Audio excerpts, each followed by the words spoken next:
Well, here I am comparing the Sonet with the Kiger, yes, a Kia car with a Renault car. Now, let's talk about the Kia Sonet first, because in the ABCD, chronology, Kia, K comes first and R comes after that. So we'll talk about the Kia product first. We're comparing the 1 liter turbocharged engines today because the Kiger only comes with a turbocharged petrol. Now this one, of course, you get an IMT gearbox and you also get a 7-speed DCT in terms of the gearboxes. The engine on this car is more powerful, of course. In terms of refinement, both these cars are neck and neck, but yes, in terms of the gearbox options, this one is ahead. The Sonet also has the advantage because the DCT technology is slightly superior to the CVT technology in terms of the hierarchy of automatic gearboxes. But that said, a lot of people have complained that the 7-speed dual clutch unit on the Kia cars does tend to become overheated if you stand for too long at a signal. I haven't seen that, but it might be true, it might be false, I don't know. But of course, that's something a lot of manufacturers have heard from car buyers out there. How is it to drive though? Well, I have to say that in terms of pure driving bits, the Kia car is slightly ahead of the Kiger. It's not a big difference, it's not an earth-shattering difference. It's not really a game-changing difference. It's not really a difference which is a deal breaker, but it is a difference. This one is slightly ahead. The steering wheel feels a little more communicative. The automatic gearbox is a little more responsive, and of course, when you push into corners, body roll is slightly under control. Yes, the downside is that the stiff suspension on this car, means that when you're driving it in the city and you're driving it over badly pastured roads, some of those badly pastured roads and the potholes and bumps can be felt in the cabin because the suspension setup is so stiff on this car. But that's of course a flip side, and that's a downside to the driving dynamics, which are quite good on the Kia Sonet and slightly better than the Renault Kiger. That said, what else is there to like about the car? Well, turbo lag is present on this car. In the automatic version, you can feel it, and it's a little more prominent than it is on the Renault Kiger. So that's something which you can say is a bit of a downside.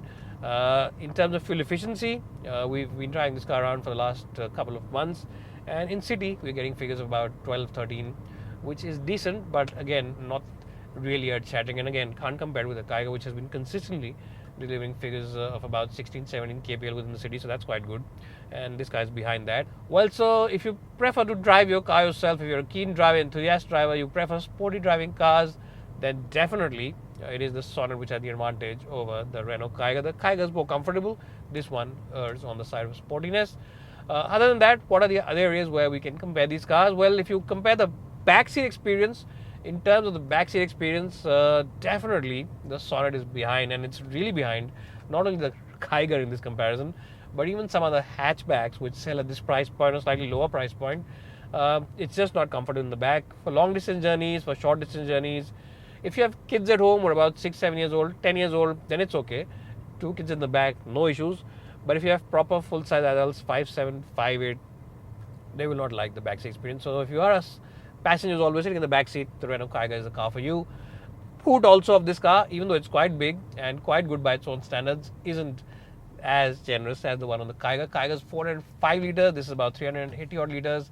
But yes, the Kiger clearly has the advantage in that department as well. So in boot and backseat area, it is the Kiger which holds the advantage.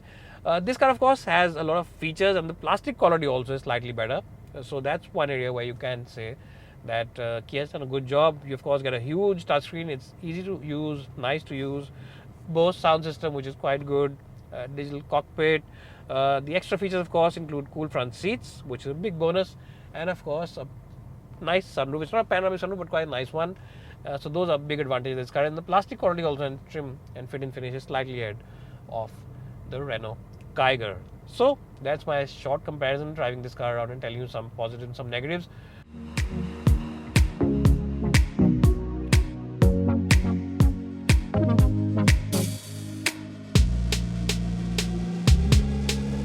Well, so let's quickly do a comparison of the Renault Kiger with the Kia Sonet. Now, in terms of the driving bits, this car also comes with a 1-liter turbocharged engine, but of course you get it with a CVT. You don't get the DCT gearbox that the Kia Sonet has to offer, and of course you can also choose a manual. There's no two ways about it. This is a good car to drive, don't get me wrong. You get driving modes to choose from. If you put it in sport mode, the engine really does become very nice and very peppy indeed. But ultimately, the Sonet has a slight advantage. This is a good car. The steering wheel is quite nice. Steering wheel feedback is positive and good communications. The chassis dynamic is good. It's a lively car to drive as well. Comfortable car. So the advantage in terms of ride comfort is with this car. Slow city speeds or faster speeds on the highway. Definitely, the Kiger has the advantage in terms of ride comfort.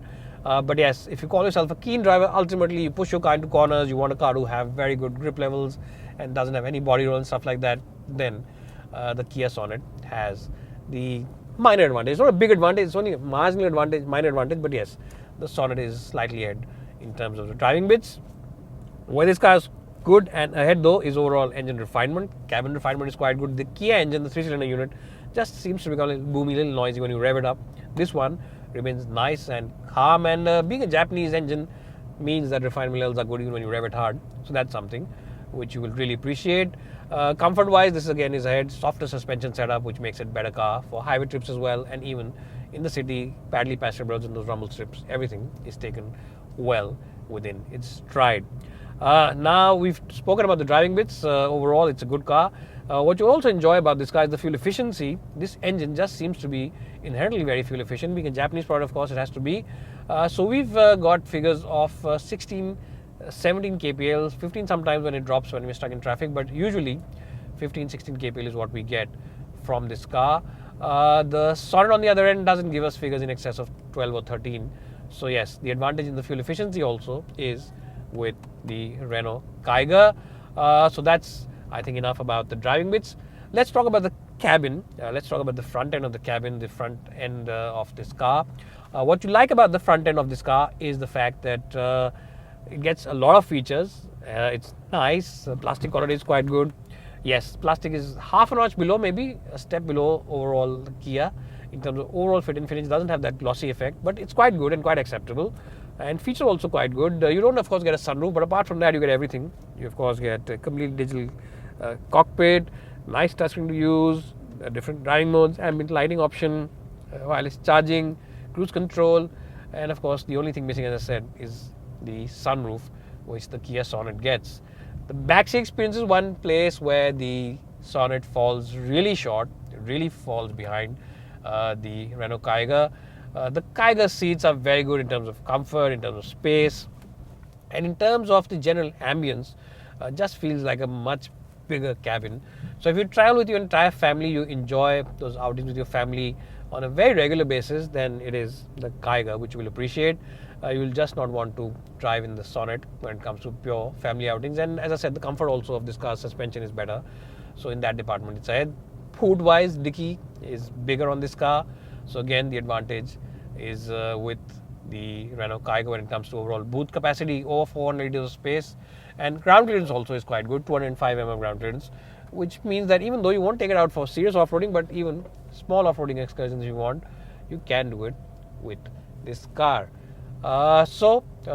These are my thoughts today about both these cars. Now, the biggest point when you try and buy a car, you plan to buy a car, is the price point.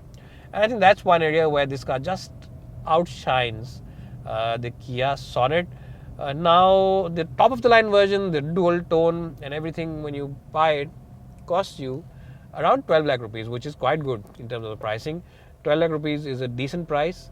And if, of course, you don't buy the dual tone version, then for about 11.5 lakh rupees, you can buy the CVT automatic with all these features, which again is quite a justifiable price. I think it's not a bad price at all. So in terms of pricing, this car is way ahead of the Kia Sonet, because the Sonet almost retails for 15 lakh rupees top of the line, and you just can't justify cool front seats and a sunroof and say I want to pay 3 lakh rupees more. So I just can't justify this review by saying that the Sonet wins. Even though that's a slightly better car for keen drivers, this one isn't bad either, and I think today's winner is clear.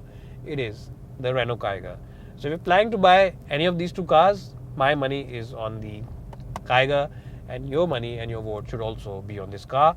Now we'll quickly give you a summary report. We'll compare these score sheets and you'll figure out why I meant that this is the better car. Thanks guys for watching if you have, and we'll see you soon in the next one.